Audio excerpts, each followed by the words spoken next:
Muy buenas, ya están ahí, ¿verdad? Bueno, pues muchísimas gracias. Muchísimas gracias por vernos a nosotros también, que hay que ver la cantidad de cosas importantes que se pueden ver, la cantidad de programas de todo tipo. Aquí, en esta tele, recuérdenlo, Déjate de Historias o Déjate Televisión en abierto. En cuanto a la televisión, salimos por Madrid y alrededores, pero también online, cosa que es muy importante para que nos recomienden ustedes, para que nos recomendéis vosotros, los más jóvenes, que a vosotros sí que os tuteo.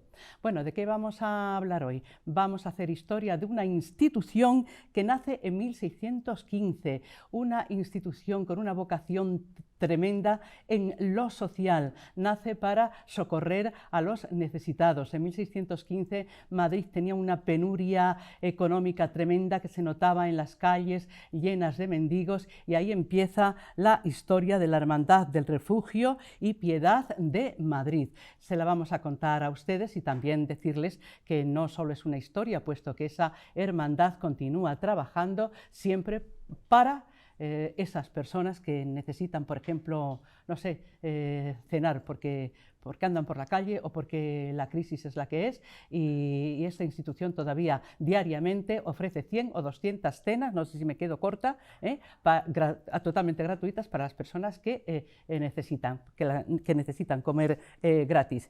En fin, presento ya a nuestro invitado, que es Pedro de la Esperanza y es un miembro de la Hermandad del Refugio y Piedad de Madrid. Pedro, muchísimas gracias por la compañía y por venir a contarnos esta historia que creo que va a sensibilizar mucho a nuestra audiencia, y a lo mejor a partir de esta entrevista tienen ustedes más visitas en la iglesia de San Antonio de los Alemanes. Bueno, hay mucho que hablar. Empecemos en orden por la historia, antiquísima la historia de esta entidad, ¿no? Efectivamente, bueno, en primer lugar, muchísimas gracias por estar aquí. Es un placer venir aquí. Muchísimas gracias por haber invitado a la hermandad. Sí, efectivamente, la hermandad se constituyó en 1615, como luego te comentaré en el relato, y desde entonces pues seguimos dando pues obras de caridad con distintos servicios. Antes hacíamos uno, pues ahora hacemos otro, nos hemos adaptado a los tiempos. ¿Por qué tiene este nombre tan largo? Hermandad, Real Hermandad de... A ver, Bueno, en principio se constituyó como una hermandad de la Hermandad del Refugio, y luego posteriormente Felipe III le dio el carácter de real, y Santa y Pontificia fue el Papa León XIII.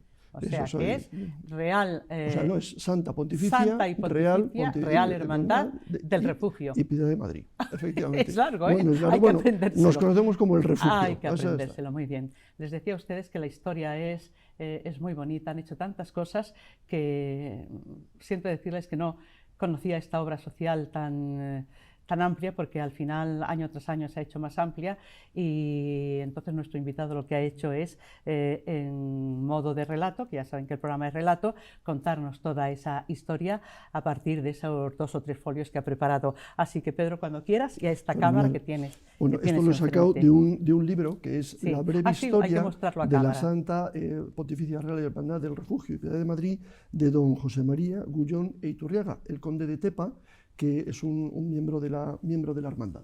He hecho un resumen, pero todo está sacado de ahí. Sí. Vale. Hermandad del Refugio, diríamos ahora, para efectivamente, la Hermandad del Refugio. Sí. Podemos añadir de San Antonio de los Alemanes. También, sí, es verdad. Aunque son dos instituciones que nacieron en distinto tiempo, lo que pasa es que luego en 1702 nos unimos. La hermandad nació en 1615 y la iglesia de San Antonio, que antes era de los portugueses y ahora de los alemanes, nació en 1633. Luego, si quieres, contamos un poco la historia de cómo nos unimos. Muy bien, pues adelante. Empiezo con el relato. Venga. Madrid, en el año 1561, cuando Felipe II estableció allí su corte, era una modesta villa de 25.000 habitantes, que fue aumentando en los años siguientes de forma desmesurada y desorganizada, de tal manera que en el año 1630 alcanzó una población de cerca de 170.000 habitantes. De día era difícil transitar por las calles a causa de los montones de basura que los barrenderos recogían 2 veces por semana, y sin tener en cuenta las aguas sucias que se tiraban por la ventana al grito de agua va. Pero más difícil y peligroso era salir por la noche sin guía ni escolta, o por lo menos sin puñal o espada, pues abundaban los ladrones y asesinos. Existe, por otra parte, una ola de enfermedades que, al no disponer de una asistencia médica apropiada, llenaban las casas y calles de enfermos faltos de atención. Ese era el ambiente en que se vivía en Madrid en el año 1615, cuando se fundó la Hermandad del Refugio por parte del padre jesuita Bernardino de Antequera, el noble madrileño don Pedro Laso de la Vega y por el contador del Consejo de Aragón, don Juan Jerónimo Serra. Las obras de la caridad que ejercitaban los hermanos eran varias, pero vamos a destacar las principales. La primera, también por donde se nos conoce principalmente, es la ronda de pan y huevo. Ronda de pan y huevo. Ronda de pan y huevo. Formaban la ronda 3 hermanos, uno de ellos sacerdote. Se salía para buscar a los enfermos y pobres por las calles, especialmente en los portales y caballerizas de los mesones. Se les proporcionaba pan y huevo y ayuda espiritual. Cada noche se elegía una ruta distinta. Se podría distinguir tres grupos de necesitados: los enfermos, los niños prófugos y las mujeres jóvenes, sin ningún tipo de apoyo y que estaban en peligro de caer en la prostitución. Muchas de ellas eran niñas provenientes de los pueblos que habían venido a trabajar de sirvientas a Madrid y se habían quedado sin trabajo. Grande fue la popularidad que adquirió la ronda de pan y huevo, de forma que no era difícil oír, al acercarse por la noche a un puesto de centinela militar, que dijeran: ¿quién vive? Y la hermandad respondía: España. ¿Qué gente? Y decíamos: la ronda de pan y huevo. Y el centinela decía: pues siga la ronda en paz. Otra de las cosas que se realizaban eran las visitas de día. También iban 3 hermanos. Todo necesitado que pedía ayuda presentaba una solicitud en el refugio, describiendo su enfermedad y situación económica. Estas solicitudes eran examinadas por los hermanos, que escogían a los más necesitados, trasladándose donde vivían los peticionarios para ayudarles en lo que necesitaba, ya fuera metálico, alimentos, vestuario, ropa de cama, etc. Tercero, sillas de mano. Este servicio se organizó para poder atender las peticiones de enfermos que querían ser trasladados a los hospitales. El principal problema era conseguir la admisión del paciente en los hospitales, ya que eran instituciones que se hallaban bajo patrocinio real y la jurisdicción del Consejo de Castilla tiene unos procedimientos de admisión muy complicados. Por eso, la presencia del hermano era muy importante, para ejercer presión sobre los funcionarios de los hospitales. El hermano no podía retirarse del servicio hasta que el enfermo no se hubiera acostado en la cama. Por último, incendios. Los habitantes o vecinos de las casas que se incendiaban debían acudir inmediatamente a su parroquia para dar la alarma repicando las campanas, cuya señal sería también dada por el resto de parroquias. Cada parroquia tenía una llamada diferente de campanadas, que las diferenciaba unas de otras. Los hermanos asignados debían acudir a la casa del refugio en cuanto sonara la alarma para recoger 2 sillas y llevarlas al lugar del incendio. El fuego más espectacular se produjo en la Plaza Mayor el 16 de septiembre de 1790, fuego que no pudo ser controlado hasta pasado 10 días. La hermandad estuvo trabajando todo el tiempo y cada día recibía ayuda de más hermanos. A los heridos se les trasladó a los hospitales. Por eso, algún historiador considera que al refugio como el primer servicio de ambulancias de Madrid. Bueno, también se hacían otras obras de caridad como los socorros secretos, los balnearios, atención a los dementes, niños abandonados, etc. Por último, entre los numerosos personajes conocidos que fueron hermanos del refugio, figura don Pedro Calderón de la Barca, que ingresó en 1666. Parece que fue durante su permanencia en el refugio cuando escribió la loa que precede al auto sacramental, las órdenes militares. Bueno, pero qué maravilla. Cuánta historia, ¿eh? Cuánta historia. Ahí nos hemos quedado, pues, ¿en qué siglo? ¿En el XIX a lo mejor? Bueno, quiero decir, no, mencionando... Bueno, desde el siglo XVII pues hasta finales del siglo XIX, porque efectivamente. Hemos mencionado al gran escritor. Y a partir de ahí la obra ha continuado, naturalmente, con más apoyos, me imagino siempre, ¿verdad? Se ha ido engrandeciendo, ha ido creciendo y han aumentado, pues, el número de favorecidos, porque pobres, en fin, los ha habido siempre. Efectivamente, todos los días hay una cola que rodea la iglesia. Como decías antes, hemos dado de comer, a lo largo del año solemos dar de comer a unas 10.000 personas sentadas y luego unas 55.000 con una comida fría, que es estupenda, pero sentados es que no nos cabe más que 80 personas en el comedor, ¿vale? Y luego ya se suele dar de comer a unas 200 y pico personas todos los días, es decir, todo el mundo que aparezca por la Hermandad del Refugio, por la iglesia de San Antonio de los Alemanes, se le da, no se va sin una bolsa de comida. Pedro, que me parece más que admirable y llamativa la obra de recoger a las niñas ya en el comienzo de cuando se creó esta obra, ¿no? Esta obra social, recoger a las niñas niñas que andaban por allí mendigando y crear posteriormente un colegio para ellas. Y salían del colegio bien para casarse o para ser monjas, o si no había ese destino, digamos, pues se quedaban allí, no se las echaba, ¿no? No, Qué interesante, absoluto, de verdad. absoluto. ¿Cómo se llamaba el colegio? De la Sagrada De la Concepción. Purísima De Concepción. la Purísima Concepción, Se sí. constituyó en 1651 Sí. por la cantidad de niñas abandonadas que Por había. favor. Solo se admitían niñas al principio, que Claro. tenían un orden de preferencia, primero las huérfanas de padre o madre Sí. pobres de solemnidad, luego las de padre o madre pobres de Sí. solemnidad, luego las que no fueran pobres de solemnidad, y así, pues hasta que se sobraban plazas, pues por 2 reales pues se admitían Sí, sí. a las niñas. Luego en 1980 se hizo concertado y por tanto se admitieron a Sí. niños y a niñas, pero hasta entonces, desde 1651 hasta 1950, solo era de niñas, porque el de huérfanos de niñas ya existía, que era el de San Ildefonso. Ah, bien, Con los lo de cual la nosotros lotería. queríamos, efectivamente, el de Bien. la lotería, nosotros queríamos el de niñas. Es mucho más larga la historia de lo que ustedes han escuchado, aunque es interesantísimo todo, pero a mí me ha llamado la atención, por ejemplo, en esa etapa histórica de la desamortización de Mendizábal, pues ustedes ya, la hermandad hizo ahí una serie de gestiones, con lo cual, en vez de ser anulados totalmente como grupo también partido de la cuestión religiosa, pues podían continuar ejerciendo la labor de amparo a la gente, ¿verdad? Sí, efectivamente, se consideró como una orden de beneficencia, Sí. y por tanto, primero nos intentaron desamortizar, pero Sí. luego el juicio lo ganamos. Muy bien, Tuvimos- lo estupendo. ganamos, Pues todo es efectivamente. historia, qué bien. Sí. Nos situamos ahora en la actualidad. Entonces, ¿qué es lo que hacen ustedes?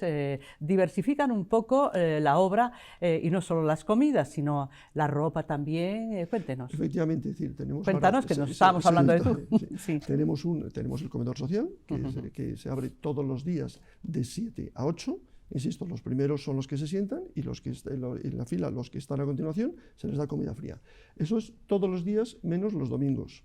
Bien. Y luego a su vez también tenemos un ropero, pues que les damos aseo personal de un Sí. solo uso, y luego también pues ropa que evidentemente pues en buen estado. Es decir, no solo aceptamos la ropa, todo Claro. tipo de ropa, sino que hacemos una revisión y luego se les Sí, entrega. sí, sí. Y ahora es cuando entra la iglesia de San Antonio de los alemanes, antes llamada de los portugueses. Entonces, esta hermandad está asociada en cuanto a la obra social con San Antonio de los alemanes, y hay que hablar de una iglesia absolutamente preciosa en la que tú eres guía también, Sí. porque bueno, pues es que merece la pena, y de ahí también se obtiene un dinero para la obra social, ¿no? Bueno, es importantísimo. Es importantísimo. Es lo que diría todo el mundo, que por favor, que venga a la iglesia por 2 motivos. Uno, porque para mí y para muchos es la iglesia más bonita de Madrid, y segundo, porque es verdad que con la aportación se contribuye a la obra social. Es decir, para dar de comer a los necesitados, en primer lugar, acudimos al Banco de Alimentos. En segundo lugar, a instituciones privadas que efectivamente nos dan muchas, no las enumero, pero son muchas y muy generosas. Pero luego al final tenemos que tirar también de nuestros recursos que son con la aportación que hacemos los hermanos, pero sobre todo con las aportaciones que se hacen voluntarias por las personas, y también por la visita a la iglesia. Es decir, es una iglesia preciosa, un barroco madrileño precioso, y ahora encima pues se hace una labor social. Todo el mundo que acude a la iglesia sale encantado por los 2 motivos que te he dicho. Y en esa iglesia casi, no sé cuántas veces al mes, pero no son 2 veces al año, ni mucho menos, de actuaciones de coros. Tienen ustedes programación de actuaciones musicales, sobre todo coros de polifonía, ¿no? Sí, efectivamente, tenemos un órgano espectacular, y aproximadamente como 2 o 3 veces al mes. Sí, 2 o 3 veces, muy bien. ¿En fin de semana, perdón, Pedro, siempre o más bien? No, hoy hay un concierto, por ejemplo. Anda, sí, muy bien. Hoy hay un concierto, y oye, se puede visitar, y nada, hay que apuntarse, y nada, y se está en el concierto. El asunto del voluntariado, que todas las grandes obras sociales cuentan con gente anónima que se la necesita para una cosa o para la otra. Por ejemplo, ¿cómo funciona esto? Bueno, nosotros en principio somos 400 hermanos, que Sí. lo que hacemos es, vamos todos los días por turnos, ¿vale? Por semana, que lo seguimos llamando la ronda. Es decir, cuando se hace un grupo de 5 o 6 personas, de hermanos, y la semana que te toca, decimos, te toca ronda. Es decir, la ronda de pan y huevo todavía la seguimos teniendo en el corazón, y digamos que esta semana nos toca ronda. Sí. Pero también o sea, salir salir a la calle, Pedro. No, salir a la calle no. O sea, atender a las personas, servir a las personas. En los comedores. En el comedor social. Sí. ¿Vale? Pero también tenemos voluntarios, es decir, tenemos voluntarios que nos ayudan a hacer la comida y a preparar esas bolsas todos los días. Tenemos unos 90 voluntarios que van y todos los días también hay un turno que preparan la comida, pero están unas bastantes horas preparando esa comida.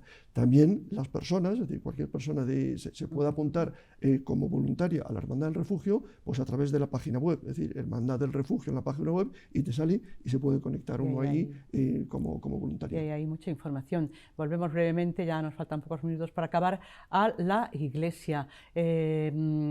¿Qué destacaríamos independientemente de imágenes y de cuadros de mucho valor? ¿Qué destacaríamos de esa iglesia para ser tan famosa? La iglesia de San Antonio de los Alemanes, que además hay que entrar con la entrada para colaborar a la obra, como ya queda dicho, ¿no? ¿Qué destacaríamos? Lo primero, lo que más destacaríamos serían los frescos que tiene, que son de Lucas Giordano. Lucas Giordano, que le llamaban el Presto porque pintaba a dos manos. Decían que pintaba a dos manos y pintaba muy deprisa. Y es una maravilla. ¿Cómo se puede pintar con dos manos? No lo sé, eso solo lo pueden hacer los grandes artistas. Tocar el piano, sí, ya lo sabíamos, pero bueno, qué bueno.